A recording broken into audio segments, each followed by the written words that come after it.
A bob is whirled in a horizontal plane by means of a string with an initial speed of omega rpm. The tension in the string is T.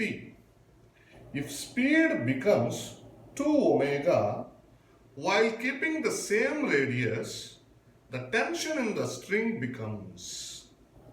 ఇక్కడ tension అంటే centripetal ఫోర్సే. So టెన్షన్కి మనకు ఉన్నటువంటి formula MR omega square. Case 2లో bob మార్చలేదు, అంటే mass మార్చలేదు, రేడియస్ మార్చలేదు, ఒమేగా ఒక్కటే 2 ఒమేగా చేసాము అని అన్నారు.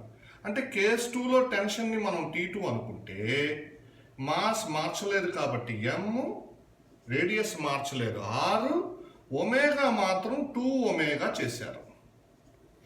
అంటే ఇప్పుడు T2 ఏమైపోయింది మనకు ఎంఆర్, ఇది 2 స్క్వేర్ కాబట్టి 4 ఒమేగా స్క్వేర్.